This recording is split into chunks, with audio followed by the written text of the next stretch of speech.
안녕하십니까. 혼란한 정치 시사 이슈를 술술 풀어보는 송국근의 혼술 10월 23일 일요일에 인사드립니다. 자, 이재명 민주당 대표 운명이 어떻게 될까요? 일단 여러 가지 온갖 혐의에도 불구하고 이렇게 저렇게 버텨왔는데 지금 거로기 상태입니다. 한때 같이 사업을 했고 어떻게 보면은 이 동반자였던 사업상 동반자였던 유동규에게 여러 가지 펀치를 맞았습니다. 강 펀치를 몇 차례 맞아서 지금 그러기 상태인데 마지막 피니시볼로 끝내기 이 펀치는 또 다른 사람에게서 나올 가능성이 있다. 누구냐? 바로 김용, 이재명이 본인의 분신이라고 불렀던 김용이 될 가능성이 있다. 자, 그 말씀을 제가 정리를 해서 한번 드려보겠습니다. 일단 유동규 전 성남도시개발공사 기획본부장이죠. 폭로가 계속 이어지고 있습니다. 제가 어제 여러 가지 이 하루 동안에도 수많은 언론과 인터뷰를 하면서 막 폭포수처럼 쏟아내는 폭로들이 있는데 계속 이어집니다. 지금 그때 김용이 만약에 이재명이 그 대통령이 되면은 이런저런 사업을 해주겠다는 약속을 했다는 폭로도 했고, 또 자신이 검찰로부터 유동규 자신이 검찰로부터 압수수색을 받을 때 통화를 했던 인물, 마지막 통화를 했던 인물이 이 김용, 정진상 두 명이죠. 그런데 김용이 또 마지막 압수수색을 받을 때 이런 이야기를 했다고 합니다. 이거 유동규가 폭로한 겁니다. 검찰에서 진술을 했다고 나옵니다. 김용이 유동규에게 이렇게 이야기했다고 합니다. 지금 정진상이 대장동 사건을 지휘하고 있는 검사장과 얘기가 다 됐다. 여기 A 검사장 이렇게 나옵니다. 검사장과 얘기가 다 됐다. 그런데 입원하면은 유동규가 지금 압수수색 받고 있는데 입원을 하면은 체포하지 않기로 했다. 서로 말을 맞췄다는 겁니다. 그 사건을, 대장동 사건을 수사를 지휘하던 검사장과 말을 맞췄다는 거죠. 자, 일단 그러면 병원에 가서 입원해. 그럼 우리 체포하지 않겠어. 그렇게 이야기가 됐으니 병원으로 가라. 이렇게 했다는 겁니다. 자, 그러면 그때 이재명이 대장동의 몸통 의혹을 받고 있는데 그 사건을 수사했던 검찰의 이 지휘부와 내통을 하고 있다는 이야기가 되는 것이죠. 만약에 이것이 사실이라면은 지금 엄청난 일이 됩니다. 이것도. 그리고 또 이런 전화도 받았다고 합니다. 정진상이 내 문제, 그러니까 유동규 문제로 그 검사장과 술을 마시고 있다. 이런 이야기도 김용에게서 들었다는 이야기죠. 그러니까 너를 구하기 위해서, 너를 검찰에서 빼내기 위해서 우리가 조직적으로 다 움직이고 있어. 술도 마시고 있고 다 이야기도 다 해놨어. 그러면 빨리 병원에 입원만 해. 이런 식으로 이야기가 오갈 정도가 됐다는 겁니다. 자, 그런데 그 시점에 이 대장동 사건을 수사 지휘했던 곳은 서울중앙지검이고 그것을 총지휘했으면 서울중앙지검장입니다. 검사장, 서울중앙지검장. 누구냐? 문재인 정부 때죠. 당시 이정수였습니다. 이정수, 서울중앙지검장. 아시다시피 이 박범계 당시 법무부 장관의 고등학교 후배로 이 승승장구했죠. 박범계가 이 본인의 참모, 그러니까 그 핵심 빅4 자리죠. 검찰 중에서 법무부 검찰국장을 시켰고, 그 다음에 또 문재인의 그 후배, 대학 후배였던 이성윤의 뒤를 이어서 이 서울중앙지검장으로 발탁을 했던 인물이 바로 그 이정수입니다. 자, 이정수가 그렇다면은 유동규의 폭로대로라면은 이정수 당시 서울중앙지검장이 이 정진상과 막 술을 마시면서 유동규 문제 너무 걱정하지 마. 어느 선에서 막을 수 있어. 이렇게 했다는 이야기가 되는 거고, 그리고 또 유동규 자꾸 우리가 체포하지 않을 테니까 그러려면 뭔가 명분이 있어야 되니까 병원에 입원시켜. 이렇게 했다는 이야기가 되는 거죠. 자, 물론 이정수는 이 부분에 대해서 오늘 언론을 통해서 부인을 했습니다. 그런 사실이 없다. 부인을 했는데, 그렇다면 이정수가 정말 본인이 결백하다면은 이런 이야기를 했다는 유동규를 고소를 해야죠. 허위 사실을 유폐해서 명예훼손을 시켰다 이렇게 하든지 고소를 해야 되는데 그 부분은 좀 지켜봐야 될 것 같습니다. 어쨌든 여러 가지 유동규와 관련한 폭로가 이어지고 있는 상황인데, 자, 유동규는 이재명과의 일단 관계를 보면은 이재명은 유동규가 본인의 측근이 아니다. 그 대장동과 이렇게 고리를 꺼내야 되니까는 본인의 측근이 아니다. 이 내 측근이라고 하면은 정진상, 김용 정도는 돼야 된다 이런 말을 한 적이 있죠. 그런데 유동규는 그렇지 않습니다. 유동규는 그 성남도시개발공사에 있으면서 이재명과의 관계를 여러 차례 과시를 했고, 또 실제로 이재명이 성남시장 선거에 나갈 때는 그 도시개발공사에 있다가 나와서 선거를 도우다가 다시 성남시장이 재선이 되니까 다시 도시개발공사에 들어갔다가 이재명이 경기도지사 선거에 나오니까 다시 그만두고 나서 경기도지사 선거를 도왔다가 그 다음에 경기도지사 그 경기도 산하의 경기관광개발공사인가요? 거기 뭐 사장까지 맡는 이런 아주 밀접한 관계고, 특히 그때 조선일보 취재에 이런 게 있었습니다. 성남도시개발공사 안에서 나왔던 이야기인데, 그때 이재명이 이 당시에 이재명 본인이 국정원으로부터 불법 사찰을 당했다, 뭐 이런 이야기를 한 적이 있습니다. 국정원이 나를 불법 사찰했다, 국정원이. 이렇게 이야기했을 때 유동규가 주변 직원들에게 뭐라고 이야기했느냐면은 이렇게 이야기했다고 합니다. 이재명 시장을 국정원이 불법 사찰을 해.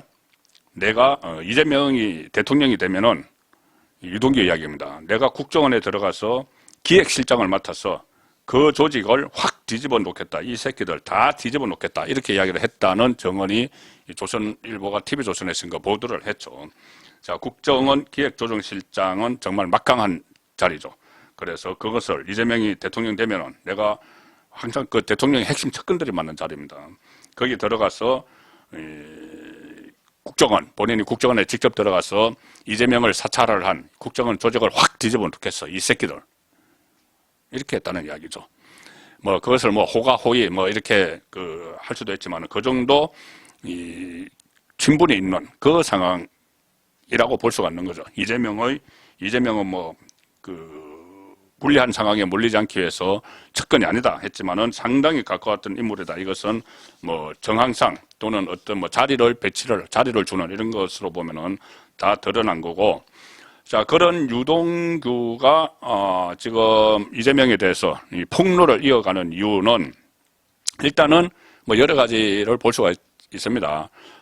본인이 제가 어제 말씀드렸다시피 가짜 변호사를 이재명이 자기에게 붙여줘서 유동규 본인이 검찰에서 어떤 진술을 하는지 그런 문제들을 염탐을 하려고 했다. 그래서 배신감을 느꼈다. 이 문제가 있고, 또 하나는 이 김문기, 유동규와 같이 근무를 했던 그 고 김문기 이 도시개발공사 성남도시개발공사 개발 1처장 극단적인 선택을 했는데, 김문기도 하위 직책에 있는 사람에서 모른다 이렇게 오리발을 발뺌을 했죠.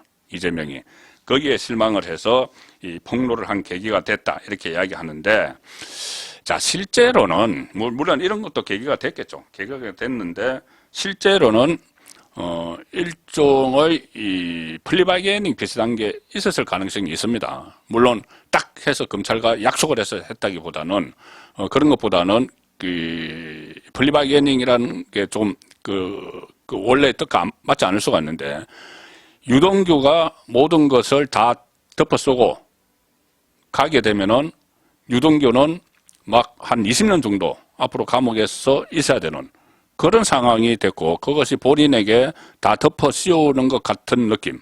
그러니까는 가짜 변호사를 보내서 이 염탐을 하고 이렇게 하는 것이 이거 잘못하다가는 이 거대한 정치 세력이죠. 거대한 정치 세력이 나에게 모든 것을 덮어 씌우고 있는 것 아닌가. 나를 모른다고 측근이 아니라고까지 할 정도 되면은 이거 잘못하면은 내가 다 쓰겠다. 그래서 큰일 났다 해서 진술을 막 하는 겁니다. 또 지금 나와서도 폭로를 막 하는 거죠. 몸통은 내가 아니고 이재명이라는 이야기를 지금 하고 있습니다.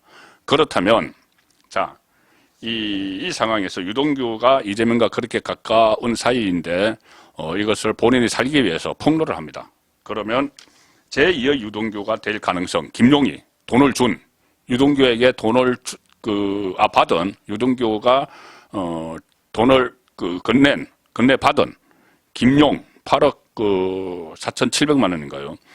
이 돈을 건네받은 김용은 그러면은 본인이 다 독박을 쓰려고 하겠느냐? 지금은 이재명이 부인하고 있죠. 나는 한 푼도 받은 적 없다. 사탕 하나 받은 적 없다. 이럽니다. 그러면 돈이 갔는데 지금 간 것은 구체적인 뭐 정황이 다 있습니다. 내 차례에 거쳐서 뭐 1억이 가고 어떻게 또 갔다가 1억 원은 유동규가 배달 사고 내고 1억 원은 또 이 대장동 2억이 터지니까 돌려받았고 아주 구체적입니다. 그러니까 이 김용이 지금은 본인이 뭐 부인을 하지만 돈을 받은 게 거의 팩트가 되는데 그러면 그 돈을 어떻게 했느냐? 본인이 다 착복을 했느냐? 자, 그리고 또 플러스 알파. 엄청난 대선 자금을 주물렀는데 그러면 본인이 다 덮었을 거냐? 그 문제가 남는 거죠. 그래서 김용이 제2의 유동규가 될 수도 있다. 그러다가 지금 구속까지 구속영장이 발부돼서 구속까지 돼버리는 상황이죠.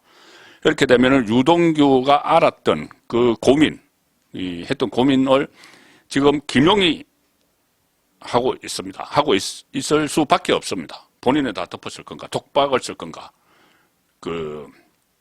이재명을 위해서. 자, 유동규는 처음에 이재명을 위해서 모든 걸 뭐 안고 가려고 했다가 나중에 마음이 바뀌었다고 이야기를 했죠. 본인이 이야기했죠. 내가 지은 죄는 내가 받고 이재명이 지은 죄는 이재명이 처벌을 받아야 된다. 자, 김용도 이 유동규와 이재명의 관계 못지 않게 가깝기는 하지만 그렇지만 이 유동규와 조금 그 결이 다릅니다.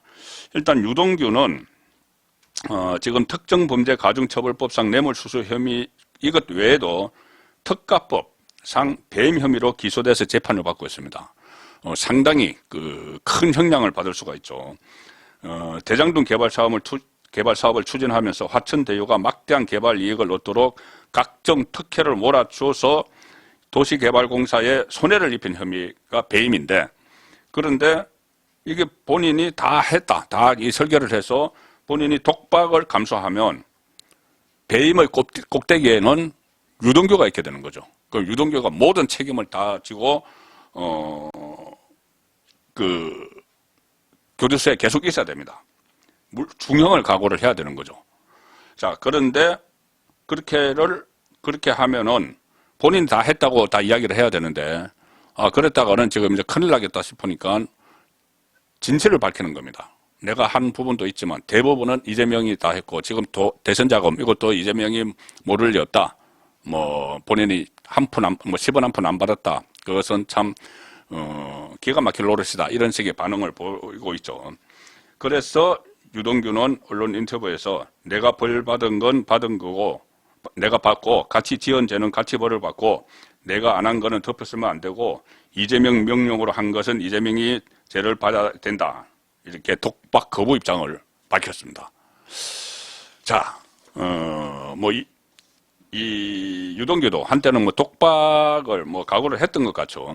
그런데 상대방에서 어떤 배신, 불신, 가짜 변호사를 붙이고 이것이 이 변신을 유도를 했는데, 유동규는 실제로 인터뷰를 통해서 이재명 일당 그들을 지켜주려고 그랬다. 옛날에는 동지였는데 그 사람들이 중심이 아니라 내가 중심이 돼버리더라. 이러면서 불신을 했죠. 자, 김용. 지금 유동규와 같은 처지에 몰리고 있습니다. 자, 유동규가 전달했다는 이 8억 여원을 실제로 받았는지, 이 받은 거 거의 지금 확실해지죠. 그럼 받았다면 어디에 썼는지, 이재명에게 보고를 했는지, 계속 본인이 다 진술을 해야 됩니다. 그런데 이재명 보고 안 하고 내가 다 썼다, 뭐 아니면은 뭐 안 받았다 하는데 뭐 증거 다 가지고 놓으면은 나중에는 받긴 받았는데 내가 썼다 이렇게 해야 되는 거죠. 그리고 이 배달 사고가 났다는 것을 본인이 이야기를 해야 됩니다. 내가 다 이재명에게 가야 될 돈을 내가 중간에서 다 착복을 했어. 내가 배달 사고 내서 그리고 내가 마지막 종착점이야. 돈 다 내가 이게 다 왔어. 이렇게 이야기해야 되는데 그러면 본인은 지금 정치자금법이지만 이거 나중에 뇌물죄까지 하면은 엄청난 형량을 받을 수가 있고 이게 또 끝이 아닙니다. 플러스 알파가 있죠. 자, 플러스 알파는 뭐냐면은 지금 김용은 이재명의 대선 캠프에서 조직을 관리를 하고 대선 자금을 조달하는 것을 담당했다. 이것이 검찰의 압수수색 영장에 적시가 되어 있습니다. 자, 조직 관리하는데 엄청난 돈이 들어가죠. 이것도 실제로 뭐 20억 원을 처음에 유동규 쪽에 요구를 하면서 김용이 20억 원을 처음에 요구를 했죠. 그러면서 내가 지금 광주 지역을 돌고 있는데 이렇게 돈이 필요하다 이런 이야기를 했다는 거죠. 그러니까 각 전국을 돌면서 조직을 만들려고 하니까 돈이 드는 거죠. 자, 그래서 광주 지역을 도는데 뭐 20억 뭐 이렇게 됐으니 그 외에 엄청난 것이 있겠죠. 특히 이 김용이 대선 자금 조달을 담당을 했기 때문에 만약에 이것 외에도 여러 가지 대선 자금, 그 검은 돈, 공식적인 자금 말고 검은 돈이 엄청나게 들어갔을 텐데 그때는 특히 대선 후보 경선 기간인데 이재명은 당내에 이 어떤 세력이 거의 없었죠. 이낙연 쪽이, 정세균 쪽이 훨씬 많았습니다. 그래서 세력 확장을 위해서 당내에 또 돈을 살포를 했을 가능성도 있죠. 그렇게 되면은 이것은 또 민주당 전체가 발칵 뒤집히지는 이런 일이 있을 수가 있는데 그 키를 쥐고 있는 사람이 대선 자금 조달을 담당을 했고 조직 관리를 했던 김용입니다. 그러면 지금 어떻게 보면 8억 원의 문제가 아닐 수가 있죠. 수사가 확대되면은 새로운 검은 돈들이 막 쏟아질 텐데 그때도 이재명이 본인은 뒤로 빠지면서 계속해서 난 10원도 받은 적 없고 사탕 하나 먹은 적 없다. 이렇게 하면은 혼자 다 독박을 써야 되는 겁니다. 김용이. 가만히 있으면은 본인이 뭐 침묵을 하거나 하면은. 자, 과연 그렇게 할 것인가? 유동규도 아마 이 장기형이 상당히 부담이 돼서 폭로를 했을 텐데 김웅도 그런 식으로 가지 않겠느냐. 본인이 살기 위해서. 자, 그러면 김웅은 과연 본인이 어떤 뭐 끝까지 이재명을 지킬까? 이재명과 생사고락을 같이 하고 같이 하는 정도가 아니죠. 이재명은 살리고 본인은 이 구치소 가서 한 20년 정도 뭐 장기 복역을 해야 되는 그런 상황인데 그걸 감수를 할까? 그럼 두 사람의 관계를 한번 살펴보면 되죠. 과연 그렇게까지 할 사람인가? 엄밀히 따지면 김웅은 이재명의 가신 그룹이 아닙니다. 가신 그룹은 같은 뭐 두 명의 핵심 측근이라고 했던 정진상 같은 경우는 정진상은 이재명이 성남에서 변호사 사무실 할 때부터 그때 변호사 사무실에서 사무장을 하면서 그리고 지금 보좌관을 하는 그때 이재명에게 문자 보내서 뭐 어떤 소환 통보를 그 검찰에 소환 통보를 하니까는 전쟁입니다. 문자 보낸 김현지 보좌관. 김현지 보좌관은 그때 그 변호사 사무소에서 격리를 했죠. 뭐 이런 사람들은 가신이지만 그래서 서로 공동 운명체죠. 그런데 김용은 약간 결이 다릅니다. 유동규와도 약간 결이 다릅니다. 김용도 성남에서 리모델링 사업을 하다가 2018년에 성남시의원이 됩니다. 성남시의원이 돼서 성남시의원을 뭐 재선을 하고 그러다가 성남시의원 할 때 성남시장이던 이재명에게 발탁이 되는 케이스죠. 발탁이 돼서 경기도지사 이재명이 되고 나서 인수위원회 대변인하고 경기도청 대변인하고 그 다음에 신뢰를 얻어서 총괄선대 그 캠프 대선 캠프 총괄선대 부본부장을 시켰고 민주당 대표가 되고 나서 민주연구원 부원장을 시켰죠. 이렇게 같이 가는 또 하나의 이유는 공동 운명체다. 너와 나는 공동 운명체다. 이거를 계속 하기 위해서 민주당 안에도 끌어들여서 앉히고 이렇게 하는 측면이 있습니다. 자, 그런데 공동 운명체가 아니고 마지막에 이재명이 너가 좀 덮어써야 되겠어. 그러면서 계속 빠져버리면은 그러면은 김용은 진짜 큰 독박을 써야 되죠. 그렇기 때문에 김용이 또 제2의 유동규가 돼서 지금 검찰에 구속이 돼서 계속 검찰의 그 조사를 거의 매일 받고 있습니다.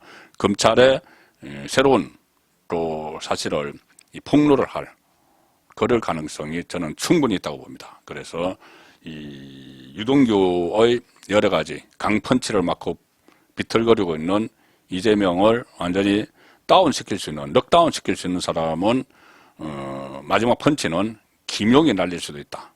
자, 그런 분석을 오늘 드렸습니다. 송국근의 혼술이었습니다.